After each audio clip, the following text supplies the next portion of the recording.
Welcome to the last episode of Monomoy After Hours. It's your hosts, Maya Jones, Abrielle Long, and Patrick Jordan. Back at it for one last show. In this episode, we will be presenting some of our classmates' most recent project, which was to create a documentary of their choice. Our first documentary of the night is by Megan Richmond. Her documentary was about college and trade schools for the future of our students. It was focused on how much teachers have an influence on students' choices and if they were equally educated in the trades as much as in college. Most students enrolled in high school are not aware of the options they can take to further their education for the future. Many teachers in school talk about college and try to prepare students for college, but that may not always be the best option for them. I was joined by some students from Monomoy Regional High School and was able to ask them a few questions about how much students are informed about trade school and college. When you first got to high school, did you ever think about going to a trade school instead of college? I didn't, because I feel like you have more time to think about what you want to do when you're in a public high school versus a trade school. You have to make career choices earlier.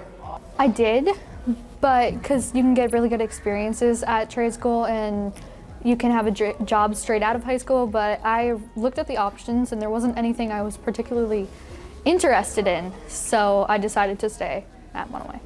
That's not really something I want to pursue. Kind of wanted to be more into the medical field, so it's not really something that I was interested in. I did not personally think about going to a trade school because it didn't seem like much of an option for me.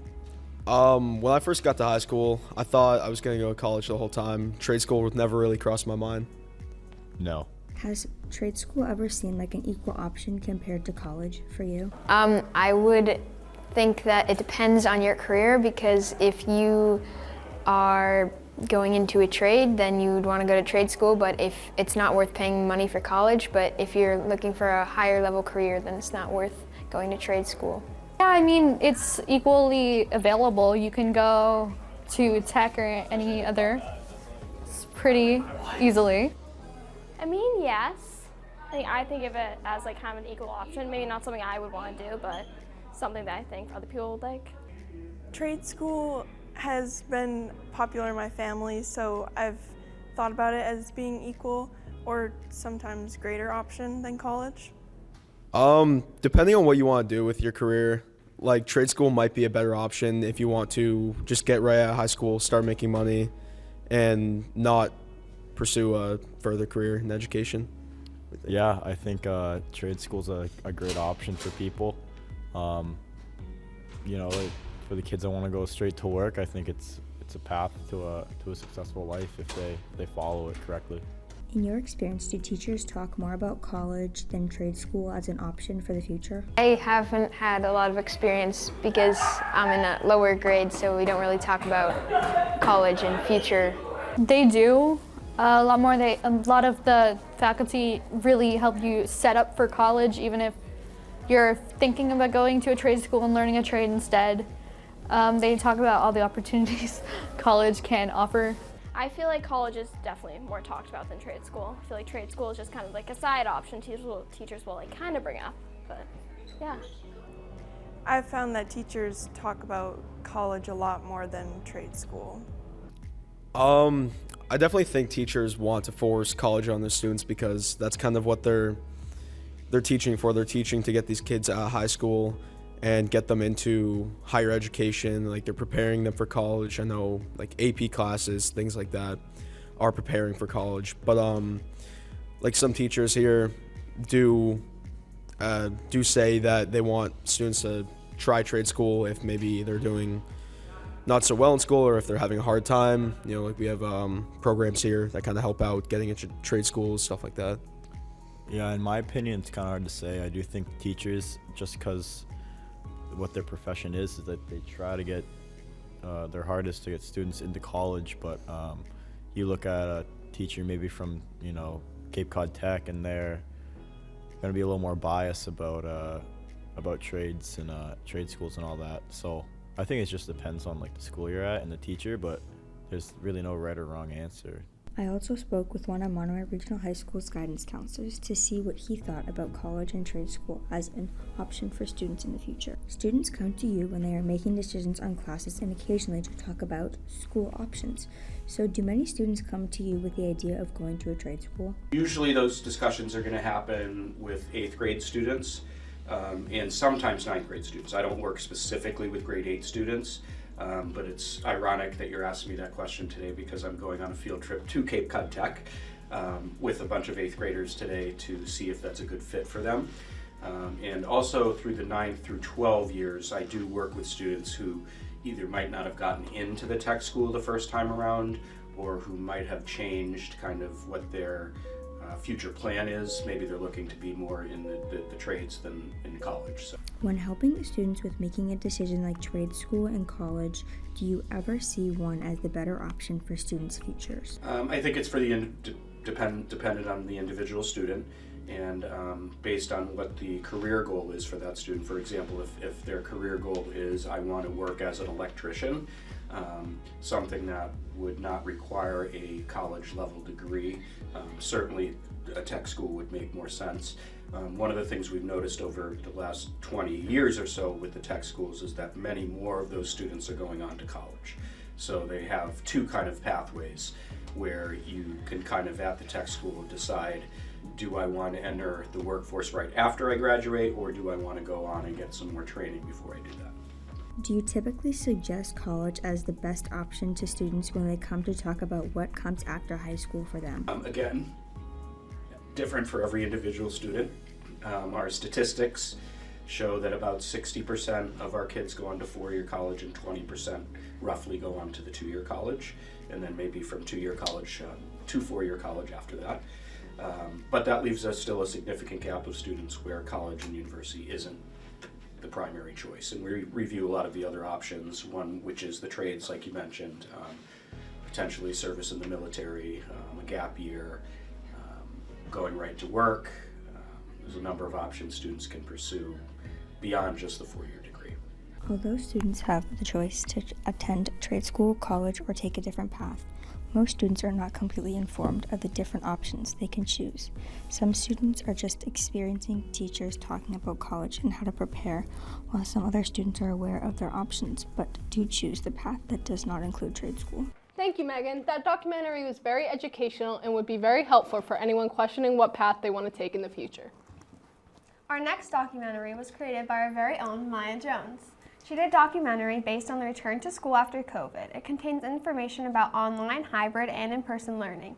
She interviewed 4 students, a teacher, and a guidance counselor, and the principal of the high school.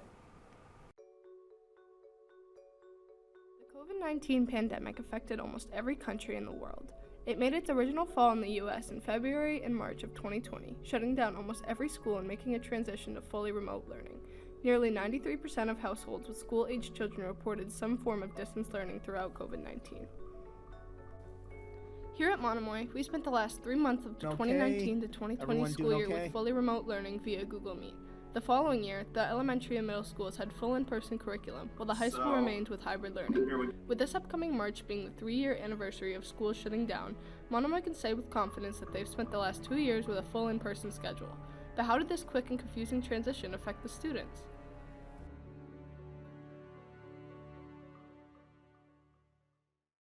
Explain your experience throughout school in the past 2 to 3 years. In the past 2 to 3 years, it was complicated. It was hard due to the fact that we just didn't know exactly what to do, and there was no paper copies for everything.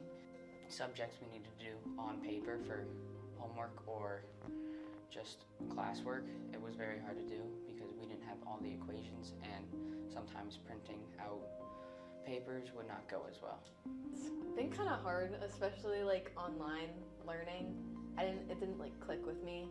I think learning in person is just like better. It's more hands-on, and that's like how I learn. Over the last 2 years, I feel like I lost my attention span for work. I've been a very work-oriented, very persistent student and had good grades. But over quarantine and the past 2 years, been slacking a lot, and I don't have as long as an attention span to really do my work. I still try my best, but it's just harder.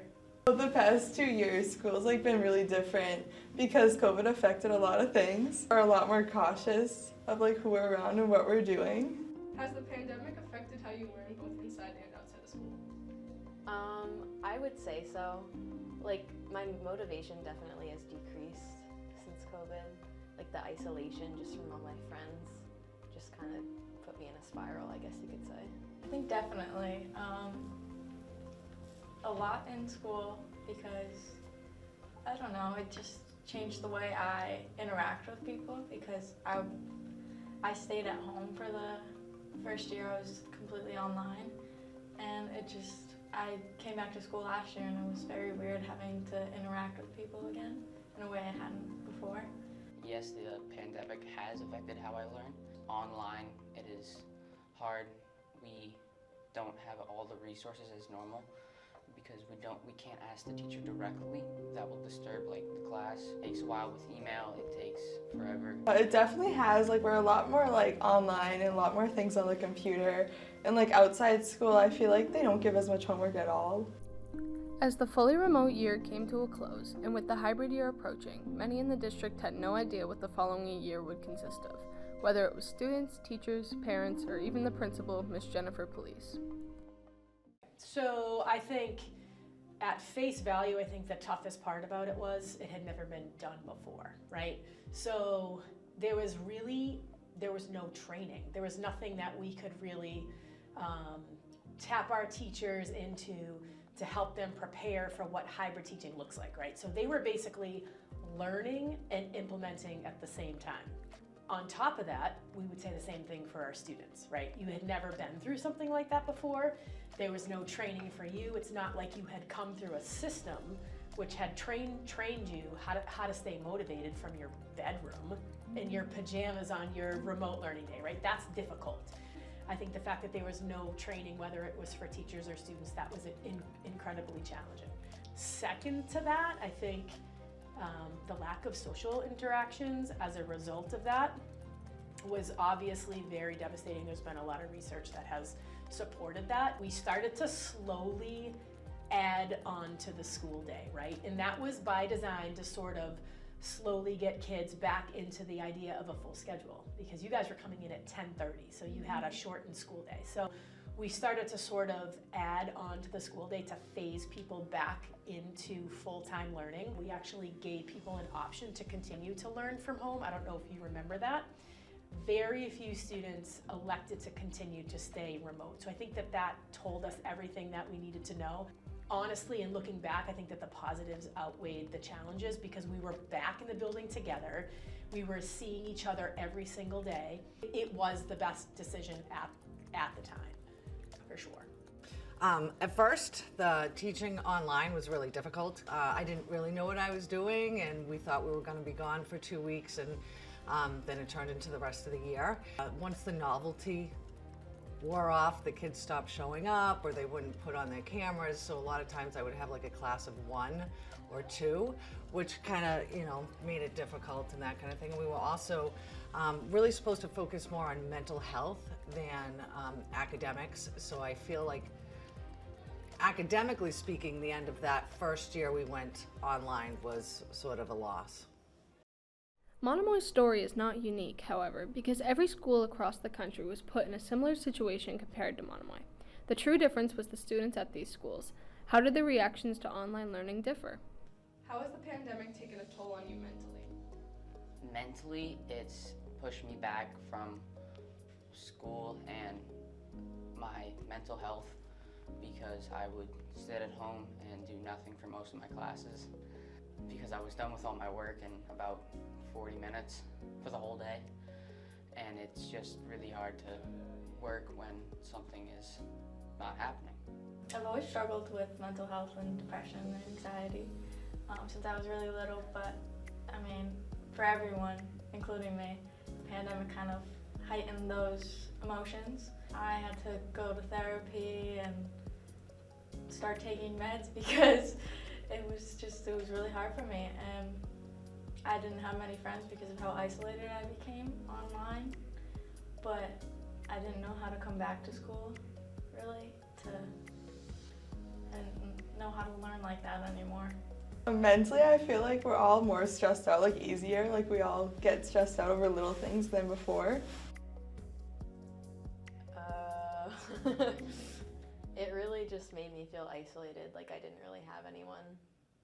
Feeling alone and isolated was a common emotion across the globe during the pandemic. The world flipped upside down, as well as the isolation by force made many teenagers across the U.S. feel the most anxiety, stress, and potential depression that they have ever felt. You know, stress is a difficult thing for me to talk about in a sense, because I feel like as a whole, society-wise, we need to work on how we manage stress. I think that I'm seeing students handle stress a lot differently than they had a few years ago.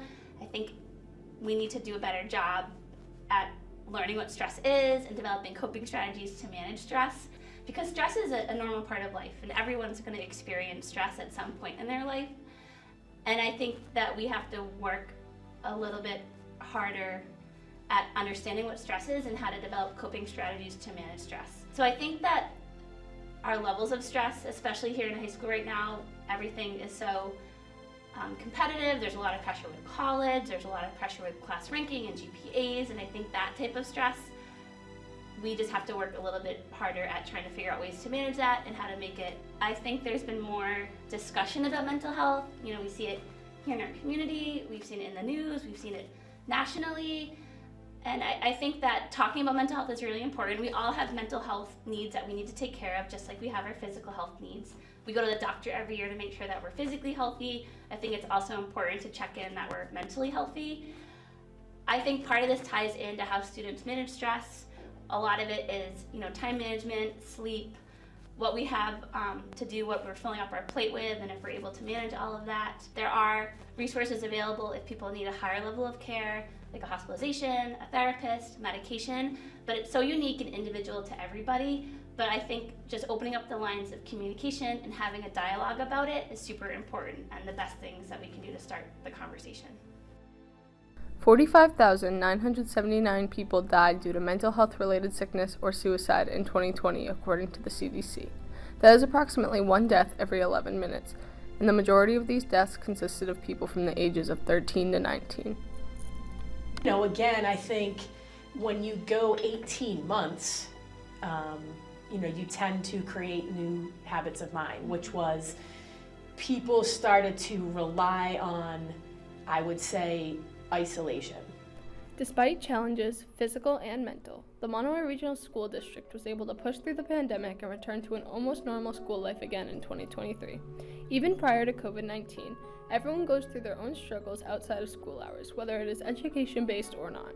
Depression, anxiety, and other mental illnesses have taken a larger role, in teenagers specifically, in this past decade.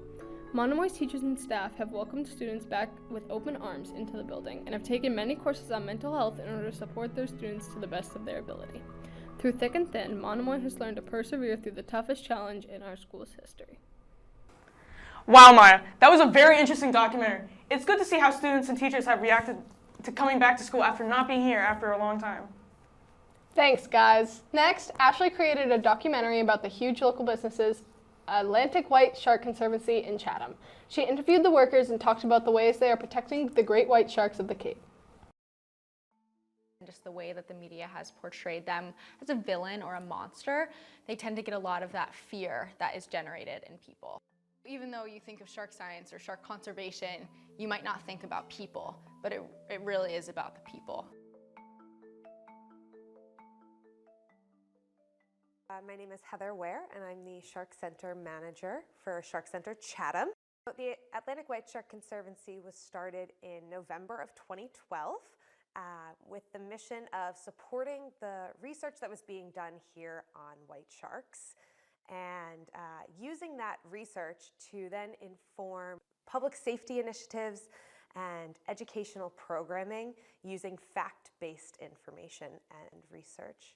So since then, in 2012, over the last 10 years, we have grown to become a globally recognized name. And when it comes to white shark research, we are the go-to for media inquiries, educational programming, outreach, and research collaborations. So the white shark population on Cape Cod is something that people aren't as familiar with as you would expect, because for a long time they weren't in the area as much as they are today. So for many years the seals were hunted. Because of that, there wasn't a food source for white sharks, so they couldn't sustain themselves around here in any significant numbers. So what we're seeing today is the effects of protections on both seals and white sharks. So we're starting to see them in healthy numbers. What is that population size? We can't say just yet. We are in the middle of doing a population study that will help to answer that question. And once we have that baseline, we can start to say, is the population increasing or decreasing from one year to the next? But before this study, that research hadn't been done really in the area in the Northwest Atlantic. So the Atlantic White Shark Conservancy is made up of multiple arms. So first, we have our research team. So they're led by Megan Winton. She's our lead research scientist, and she has a team of scientists that she works with to collect that research and do that research. She also collaborates with a whole list of organizations and people locally, regionally, and nationally. The education team is led by our education director, Marianne Walsh, and again, we do a lot of things. So there's a lot of different moving parts on the education team. Education team members do programming in schools, for community groups, and for a whole host of different organizations. My name is Carrie Flint, and I am a biology and anatomy teacher at Monomoy Regional High School. So I first became familiar with Atlantic white shark when I was working. I signed up for a program through the Cape Cod STEM Network, and they set me up with Atlantic white shark for their teacher in residence program. So I was able to work with them over the summer, and I was designing high school curriculum for other teachers to be able to use that were connected to sharks. And since then, they have come in to be guest speakers for the Seminus Club. Every year I have them come in to do a dogfish dissection with the anatomy classes, so we've got a pretty good relationship. I learned a lot when I was there working as a teacher in residence, and what I loved about it really was just how much I learned about the local community and the importance of the white sharks, and then being able to really incorporate that into biology classes to make things a little bit more relevant for students so that they understand the connection to their local community has really been fantastic. So Shark Center Chatham and Shark Center Provincetown are the educational facilities for the Atlantic White Shark Conservancy. What that means is they are our museum spaces where people can come and learn all about the natural history of white sharks, which expands well before the last 20 years or so, as well as the ongoing research that's happening here off of our coastline. So when people come to visit, we encourage all ages and backgrounds and maybe opinions to come and visit us here at Shark Center Chatham and challenge what they think about white sharks a little bit. I find that a lot of guests come through and they have some really common misconceptions about what white sharks are, and in coming through our spaces, they're able to adjust their opinions and realize that maybe what they thought about them isn't quite so true. My name is Maddie Porter, and I am the community educator here at the Atlantic White Shark Conservancy. I first got involved with AWSC as an intern right after I graduated from Elon University in 2020, which was quite the time to graduate and start in the real world with COVID and everything. But I found the opportunity because as a kid I grew up and I would watch Shark Week, and I saw Dr. Greg Scommel of the Massachusetts Division of Marine Fisheries doing research right here in my backyard. And I thought it was always really cool, and I loved the ocean, and I loved to see what he was doing. And I loved that AWSC scientists work with him.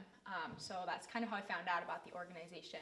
And then I saw their internship posting online and was like, this is a really cool educational opportunity, so I'm just gonna go for it, and I'm still here. So being an intern at AWSC was probably one of the best experiences that I've had. It's definitely why I am where I am right now.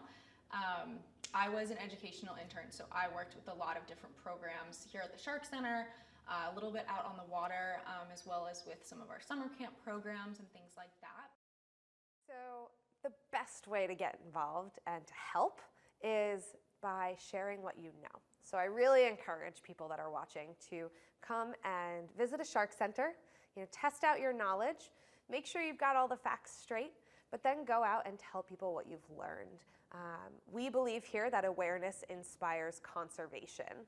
So the more people are aware of white sharks and what they're really like, the more likely they are to want to protect them. So the best way to do that is just by sharing facts. So if you are inspired to get involved more though, here at Shark Center Chatham, we are actually primarily staffed by volunteers. So we really rely on volunteers to do the day-to-day operations of working with guests or running our admissions or our merchandise, our shop. So if you're interested in volunteering, you can find forms on our website to sign up to do that. And then there's always the option to donate, or by purchasing merchandise in our shop or online, you are still supporting the cause financially. I think the thing that people don't always realize about education is that it can be so powerful. We get to a point in our lives where, okay, we're done with school, I'm done with learning. And you forget that there's so many ways that you can still connect with other people and with other subjects and learn something new.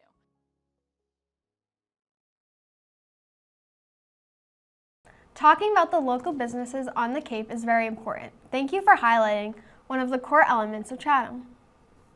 Next, we have our very own Abigail Long, who made a documentary on senior year stress. She interviewed seniors, a guidance counselor, a teacher, and a parent. Her documentary contained information about the stresses seniors face and how they deal with their stress, college, classes, and classwork. In high school, senior year is a very exciting time of the year, but it can also be very stressful. On top of their usual commitments and activities, they have more work because of their AP classes, and they have to start applying to colleges. There are many ways people cope with their stress, but even with trying different habits, there is still a lot of pressure on seniors' backs. Let's begin interviewing some seniors and get their own perspective on senior year stress. There are many things that stressed out seniors this year. This is what they had to say. The most stressful thing was getting all my college applications done and submitted. The essay definitely was the most stressful because that's a really important part, and then once it was submitted, it was the biggest relief and so much less stress. One of the main things would probably be college. I have to apply, so far I think I'm going to be applying to 15 colleges, so having all those applications on top of just the regular amount of schoolwork is pretty stressful. College applications definitely have stressed me out a lot. I think that this year I kind of chose to pursue a harder workload with classes, so that's definitely been stressful, and I think the big thing is just balancing it all, which has just overall been really stressful. Now let's listen to how they deal with the stress they face. I like to listen to music a lot. I like to go on drives in my car and just kind of like go to the beach or something like that. Hanging out with friends is always a really good way to kind of just get away from everything. And I'd say like going on a run or playing tennis. I have been focusing on my time management skills and trying to not procrastinate too much and get things done ahead of time. I usually just listen to music and give myself some time to not have to worry about any of the college things or schoolwork. Sometimes AP classes can feel very overwhelming. Here were some opinions from seniors. I don't really think that they're too overwhelming. I think at times, sometimes it's weird because they'll all like kind of line up. Like I'll get a bunch of assignments in multiple different classes at once. after like a lull period, and then it's just really stressful because I have to get them all done. But I think overall the workload is manageable, especially if you manage your time right, which I don't, so. I think with the amount I'm taking, it's a little overwhelming, but if you're not taking like 4, then it probably shouldn't be that hard. The idea of college can make seniors nervous. These are some thoughts from seniors about being away from home, being independent, and college in general. Me personally, I'm really excited for college and for a change of scenery and everything, and I'm really excited for the next chapter. I'm not really nervous to go to college. I've been kind of thinking about it for the past few years now, so I'm kind of excited. Not really being independent, but the whole process of getting in I find more stressful. I think I'm pretty excited for college. I plan to go to one that's big and kind of far away, so I'm kind of looking for like a new start. Applying for colleges can be stressful. This is what the process that some of these seniors went through. It's long and stressful, but I feel like once you start applying to a few colleges, as time goes on, it gets easier. In full honesty, it is very stressful. Once you have a list of schools that you want to apply to, it becomes a lot easier, and once you complete the main part of the Common App, like the questions, the essay, then it's much easier because you just basically send it to every school. So you have to go through the Common App and put down a lot of basic information, and then a lot of colleges have supplemental essays that you also have to do. So depending on the school, you can have a lot of work for it. There are some changes between junior and senior year. This is what some seniors had to say about the change between junior and senior year, and if they were prepared for what senior year is like. The biggest change is the stress level. Growing up through high school, I always had heard that junior year was the most stressful, but me personally, senior year was much more stressful. I feel like I was prepared for senior year, but the main change was college applications. It was kind of like having an extra class or two. I'd say that the main difference would be college applications, and it's definitely time consuming, and you have to plan out parts in your schedule to dedicate to that. I'd say I was kind of prepared in junior year. I definitely did research on which colleges I'd want to apply to then. I think the main change is college applications, obviously, and I think that in junior year you kind of start taking more APs too, so getting used to that in junior year. So by senior year, you're kind of used to the AP course load, and then you just kind of have to add on your college applications. So I think that in junior year you should start your college application process earlier, so you're better prepared.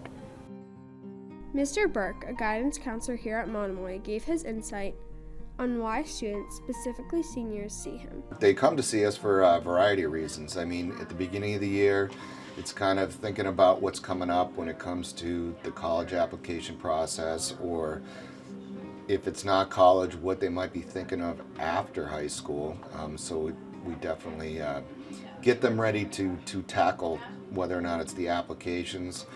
And in addition to that, they're often balancing a course load as well. So a lot of times kids are still taking a pretty challenging or an extremely challenging schedule of courses. So they're trying to balance their time, they're trying to come up with options for after high school, and then they're actually coming up with ways to meet the expectations of applications and everything else that comes along with applying. What stresses are these seniors feeling? I mean, I think one of the biggest stresses is the fact that they're having to face a little bit of the unknown. I mean, you know, you're in high school, you go from one grade to the next for 12 years, and you kind of know what's basically coming up. You know, you go from a different school every now and then, elementary, middle, high school, and that's a little bit of a change, but you still know it's the next grade. So a lot of times I think that seniors are not even consciously dealing with the fact that there is such an unknown coming ahead of them for life after high school, where it's kind of like a feeling, they're stressed, they're not really exactly sure why, and they may have identified it as, I'm not exactly sure what I want to do, or where I want to go, or what I want to major in, or what is going to be, you know, my next step. In having that kind of be a lot more open-ended than life's ever been for them. I think is a big, understandable stressor to have to face. I think many seniors are being overworked. They have a lot of AP classes, they have internships, and a lot of other responsibilities. So I think many of them are overworked. I think there are some, however, who have decided that senior year is a coast year. I teach personal finance, so I see both ends of that spectrum, where some kids are not doing quite what they need to get done. I think in order to relieve some stress, though, I think they need to learn how to pace themselves a little better. And that's something that comes with sort of time, age, experience. Ms. Creedon explains the advice she gives to seniors to help them cope with their stress. Managing time is one thing that can help cope with stress. If you set a time to work and then set a time for play. I always tell kids that, it's okay to work really, really hard, but you also need to take some time to step back and do the things you enjoy. If you're not doing things you enjoy, that's what life is about as well. You need to enjoy your time here on this planet. Mr. Burke explains how he helps them with their stress. As a guidance counselor, I like to have them set shorter term goals instead of like, all right, you need to figure out your entire life next year. I try to, have them think about what is it that I need to do for shorter term goals. Whether it's the applications, let's set up some dates. You're going to be, what are the tasks that you need to do right now? Whether or not it's wrapping up a letter of recommendation, whether or not it's taking a look at a certain program or a school, and then having them get back to us with that information to kind of keep it a little bit more manageable than, all right, figure out the rest of your life. That's how we try to help them as much, and then we try to allow them to really focus on what's going on right now too. In addition to figuring out the future, it's figuring out their coursework, making sure you're keeping your grades up, making sure you're kind of taking care of your current responsibilities. So kind of having them focus on that as well instead of trying to figure out everything. Lastly, I got the opinion of Scott Long, a parent of a senior, about if students are doing too much and being overworked. From my view, they seem to be doing a lot more work than I ever did in high school. But my daughter is also a lot more motivated and has higher goals than I had in high school. So actually, it may not be too much work, but just the right amount.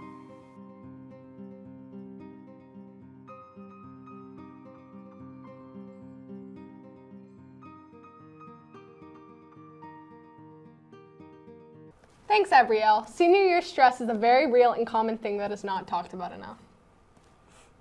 Now we have Noah Metters. He made a documentary about the difficulties of driver's ed. He interviewed college and high school students to help with his project.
When did you start driver's ed? The beginning of this year, around April. When did you start driver's ed? I did driver's ed, I think, last May. Or no, it was during April break. And yeah, it was like the 30 hours of classroom time. Jack, when did you start driver's ed? I started it almost like a year ago, basically, like November of my junior year. All right, well, very nice. Did you find driver's ed challenging in any aspects? Not really. I think it was pretty straightforward, and they did a good job of helping us find hours. Were there any challenges trying to complete driver's ed? Yeah, definitely after I got my permit, it was very hard to schedule driving hours with an instructor and like observation hours. When they were posted on the website, they would go very quickly and there wasn't many options. So that was a bit of a challenge. Now, did you find driver's ed difficult in any aspects? No, mine was online. We were one of the last like online classes, so it was pretty easy. I mean, you got to like play on your phone and kind of just do the work when you wanted to. You didn't have to sit in the classroom. It was pretty easy. Very nice. And then when you were going for your permit test, how did you prepare for that? I did a lot of studying, and I reviewed the notebook for the driver's ed. Now, when you went for your permit test, how did you prepare for it? I didn't really prepare for it at all. I just kind of hoped I would do well on it, and I passed it, so it wasn't really a problem. Very nice. And then going for your permit test, how did you prepare? They have like study guides online.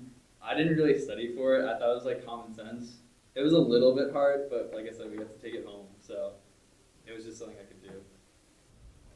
And did you have any trouble scheduling hours with an instructor? I did. Scheduling hours with an instructor was probably the most difficult part of driver's ed. I found it really challenging to find openings because there are so many people trying to sign up and so little opportunities. Do you remember having any difficulty scheduling hours with an instructor for driving lessons? Yeah, so I was the COVID era, so scheduling hours was an absolute nightmare. Someone had to do it for you, at least for my driving school. You couldn't do it yourself, and they would scatter them at like the most random dates. And why do you think there was such trouble trying to get hours? Well, so there's so many people trying to learn how to drive and get their driver's hours done so they can, get their JOL before they turn 18. And there's just not enough instructors around here to facilitate that. They should definitely hire more instructors because there would be more time to schedule hours. And then, overall, did you find that there was a lot of stress trying to go for your license and trying to get your hours and complete driver's ed? I do think there was a lot of stress. I feel like the most stressful part of it was trying to get everything done on time and in an orderly fashion. I feel like that was challenging. Now, overall, how stressful was the experience? It was pretty stressful to try and get hours, because there wasn't that many options to get hours in. I don't think I ever went on the website and signed up. I had to call them up myself, and yeah, it was kind of difficult. Now, why do you think there was so much trouble getting the hours? Definitely because COVID, people would cancel all the time, and they had to work around the kids, and the kids would always be super unpredictable. So getting the instructors was also a nightmare because they were older people, which during COVID was really hard to find people who, of older age who were going to work. So it was lack of instructors, and then kids' schedules were just so unpredictable. Now, going for your road test, how did you prepare for that? I just practice the things that they're going to test you on. It's parallel parking, three-point turn, backing up. You only have to prepare for those things because they're only going to ask you that. You don't have to do all these crazy maneuvers or go for long drives. The whole test is 2 minutes long. So prepare for that. Basically, I went through and reviewed what my instructor told me would be on the test, stuff like turn signals and steps to parallel park and such. Overall, how stressful would you rate the whole experience of driving the class, the online class, scheduling hours, and going for your road test? it was a little bit stressful because it's very new for people learning to drive, and for some people it clicks instantly. I was one of the people who just kind of clicked, and I didn't really have a problem with it. But some people get super stuck on certain things and they get really nervous. And probably doing your hours with an instructor can be really hard because you don't know the person and they're evaluating you like the whole time. But if you can get past that, it's really, really easy. Now, overall, how stressful do you feel the experience applying for a license is? Really wasn't that stressful. It was more exciting. I was excited to get my license, so yeah, really not that stressful. Now that you have your license, would you say that the whole process of preparing you is accurate and it helps you to deal with the actual road? No, it's definitely just a test. I mean, you're going to get your best experience just dealing with certain situations. Like, if there's a situation where you're at an intersection and you don't know what to do, you just have to kind of figure it out and think it through, and that's the best experience. So just driving in general and putting yourself in hard situations is probably the best way to learn how to drive. And now that you have your license, looking back, would you say that this process is effective in preparing you for the open road? Yes. And how did you go about buying a car? So, like I said, I got my license during COVID era, so all the cars in Massachusetts were super, super expensive. We had to look at cars in Connecticut, Rhode Island, Maine. I ended up buying a car in Rhode Island, which that was really hard because they're so far away. I couldn't just drive to them. We had to talk to them on the phone for the majority of the deal, and then we had to end up going back and forth between here and Rhode Island a couple of times to get the car. And how did you go about buying a car?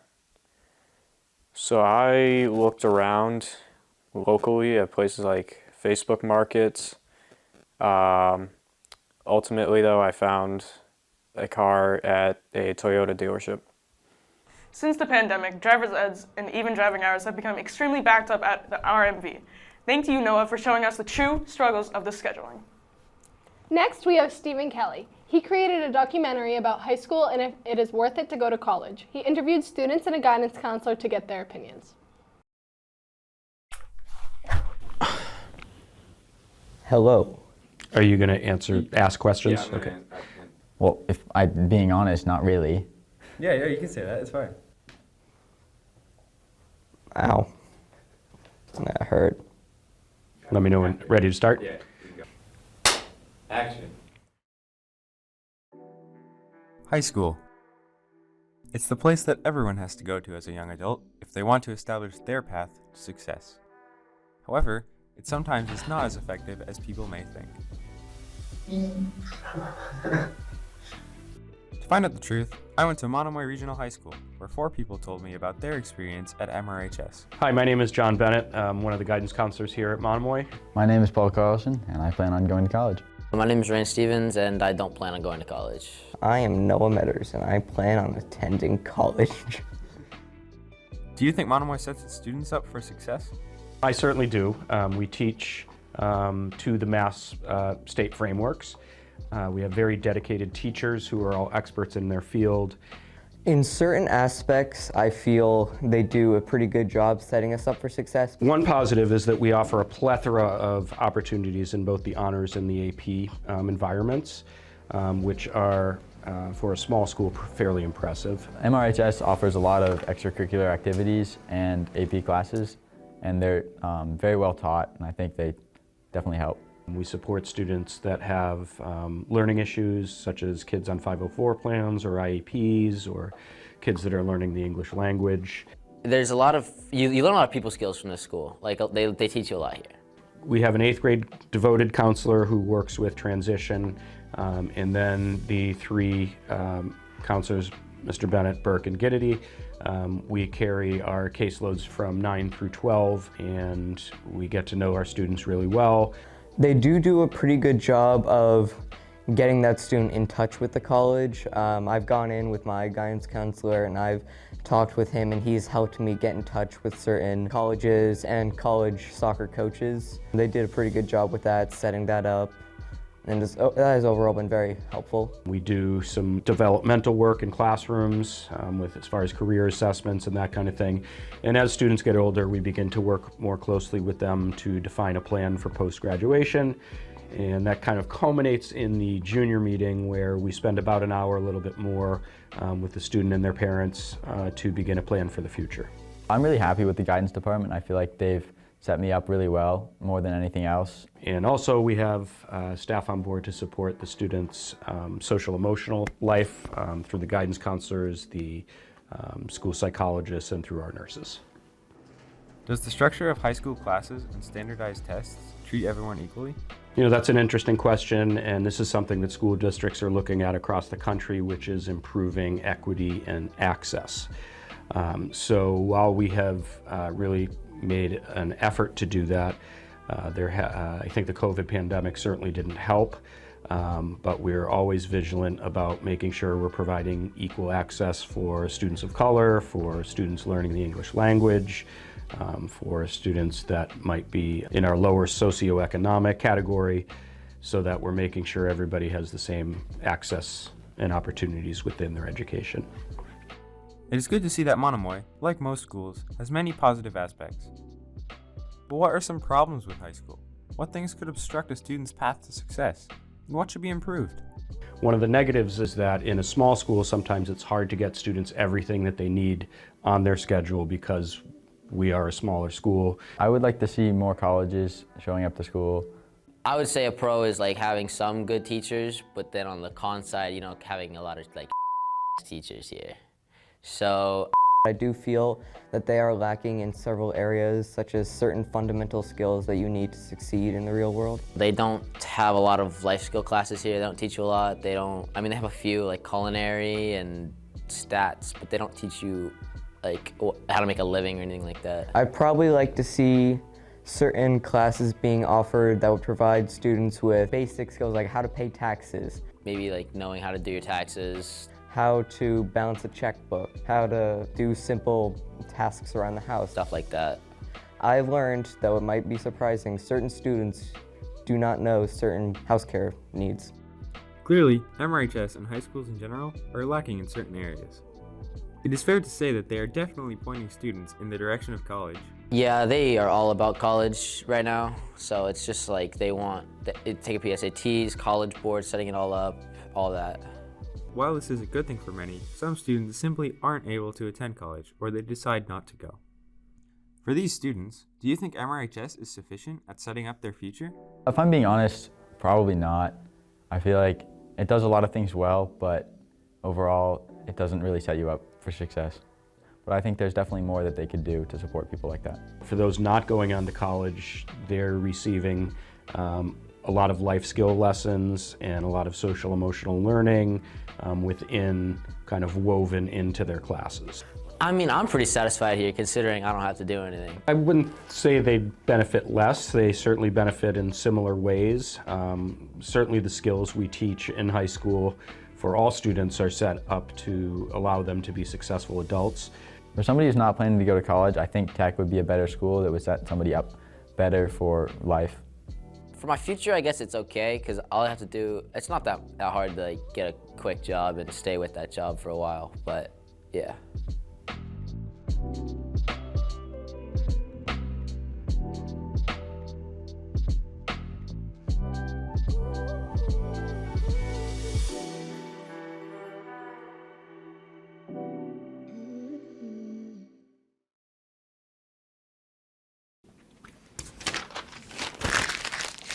Thank you, Stephen. This is a very big and important topic of conversation nowadays. Now we have one of our hosts, Patrick Jordan. He created a documentary about school safety at MRSD. It contains information about how people view the safety of our schools. He interviewed Miss Police, Dr. Carpenter, and a student about their views. Students at Monomoy Regional High School in Harwich were sent home for the day after authorities received an automated bomb threat for the school Friday morning. Out of an abundance of caution, students were evacuated to Brooks Park while the Mass State Police Bomb Squad responded and swept the school. The all-clear was given a little afternoon. The incident remains under investigation. I'm Tim Caldwell for Cape Wide News.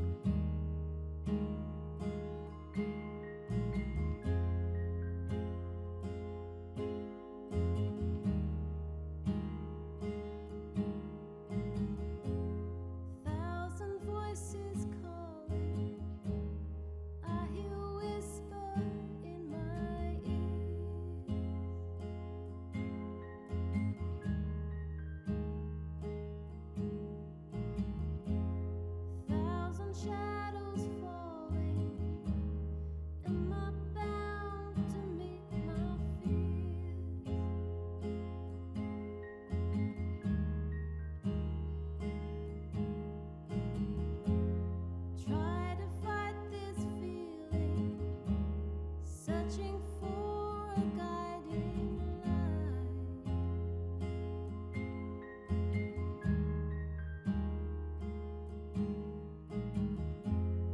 Can I wait much longer as my day turns into night? Oh, night. Here I am in a time that's moving slowly.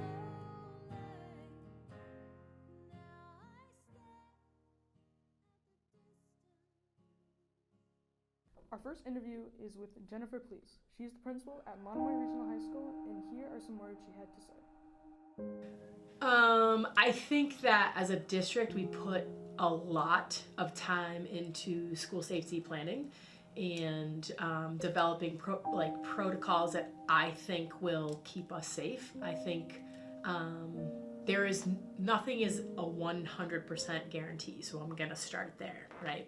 But I do think that our district has taken enormous steps towards ensuring that our buildings are secure, that we have safety planning and protocols in place, and that we have the ability to communicate if for some reason we ever had to be evacuated from here. And I think you remember last spring, right? We had a significant hoax, and we'll call it a hoax because it wasn't real. And I'm actually glad that that happened, because as a district, we actually learned a lot from it. And one of our greatest takeaways was that we did not have the ability to communicate if we were separated. So we've taken great steps in partnering with Crisis Go, which is an app that allows us to communicate if for some reason we are separated. Our second interview is with Dr. Scott Carpenter. He's the superintendent for the Monomoy School District, and here are some words he had to say. So I do, and safety is it's a big topic. So when we think about school safety, it's looking at how individuals perceive themselves as being safe. We want to think about external threats. So I think these days when you think of school safety, a lot of people sort of focus on sort of like that worst case active shooter stuff that keeps sadly coming back up in the media again and again. But there's also, are you ready for what if there's a fire? What if somebody has a medical emergency?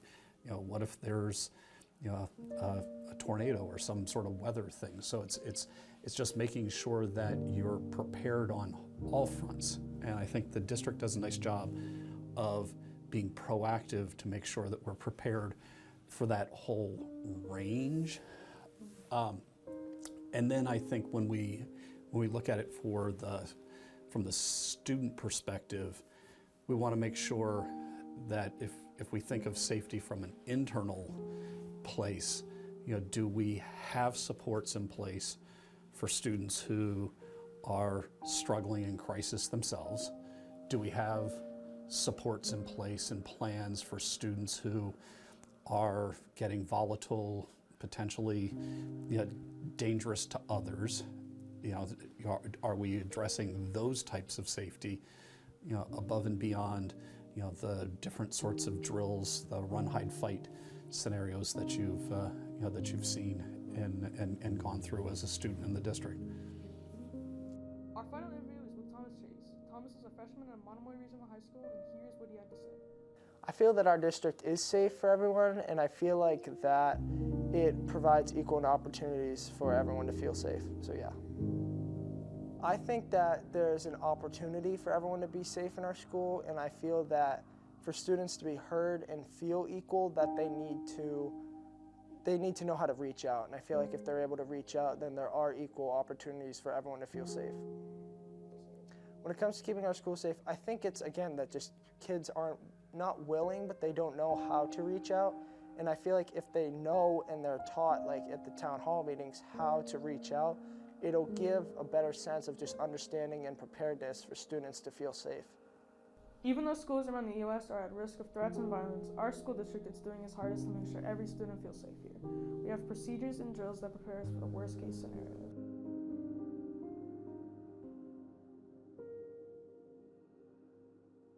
School safety is so important to not only our school, but to schools across the country. Thank you, Patrick. Our final documentary was made by Cameron McCutcheon. His project was on the effect of Christmas and other holidays on mental health. Holidays in December, such as Christmas and New Year's, are often called the most wonderful time of the year. Though, for many people around America and the world, this saying does not apply. The holidays can be stress-filled and carry mental health issues for many people.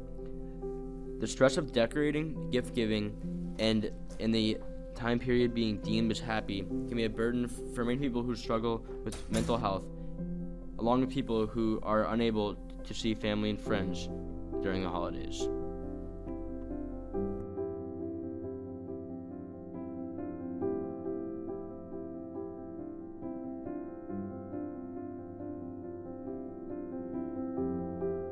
It can impact me is like if I were to be depressed or anything like that, it would probably affect how I like perform throughout school or maybe a sport I play.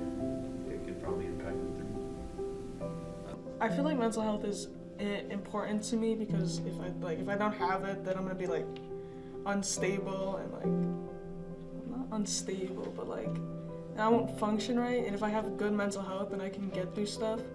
Like if a teacher assigns a lot of homework and I have like good mental health, I can like get through that easy. But if I don't have low mental health, it just I can't really do a lot. Mental health impacts me. If my own mental health impacts me because I need to be aware of my own stress. And if I'm noticing that I have a lot of things on my plate, then I need to be aware of managing my time better.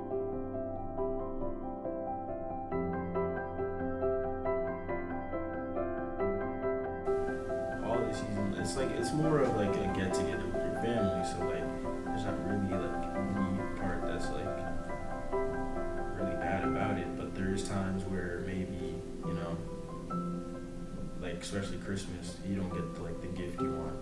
Like if you're a little kid, you didn't get the gift you want. And They're over and it's time to take the tree down.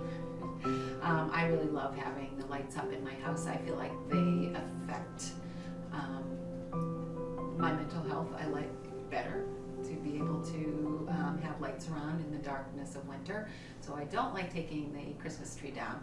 And I feel like we spend all this time decorating and getting ready for Christmas and getting ready for Christmas and stress. And then when Christmas comes, it's great and then it ends so fast. So yeah. Usually that's too short. Like I feel like it's like goes by way too fast.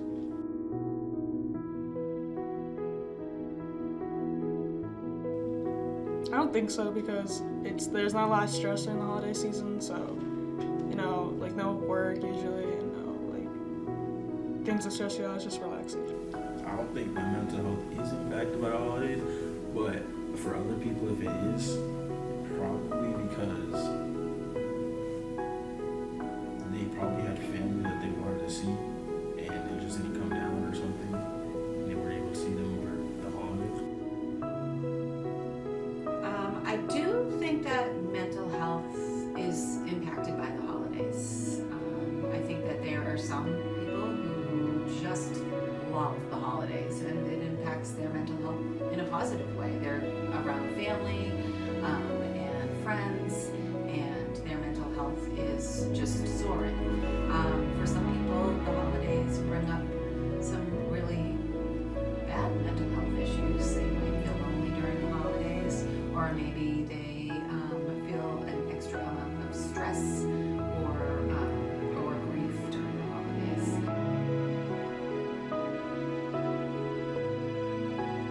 Yes, because sometimes teachers do sign a little work, so. I do feel like I have a lot less time during the holidays. With my job, I have a lot more to do at my school to prepare for the holidays.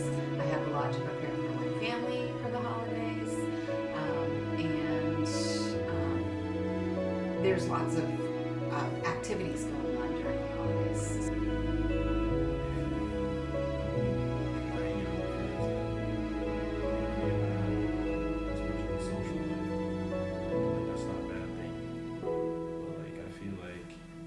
It's okay to hang out with people over break. It's okay to if you don't hang out with people over vacation.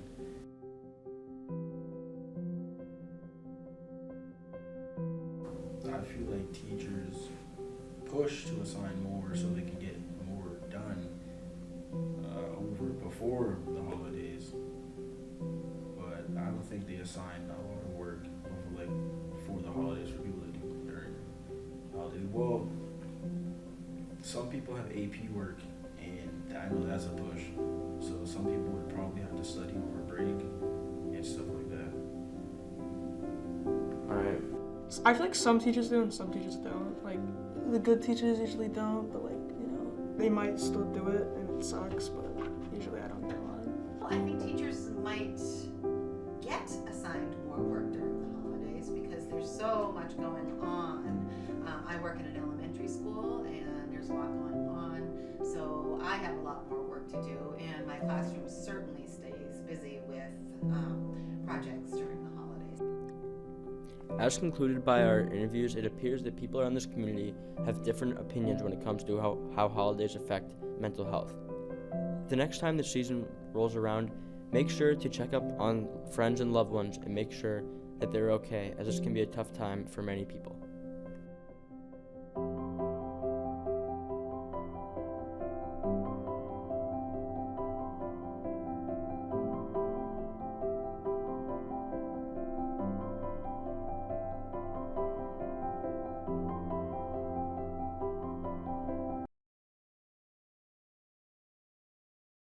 That's it, folks. That wraps up our final episode of Monomoy After Hours. We have all enjoyed being your host for the past few months, and we'll definitely miss being around. We hope that you've enjoyed Digital Media 2's projects over the past semester. We have all worked very hard on each and every one of them. For one last time, it's your hosts, Maya Jones, Patrick Jordan, and Abrielle Long, signing off.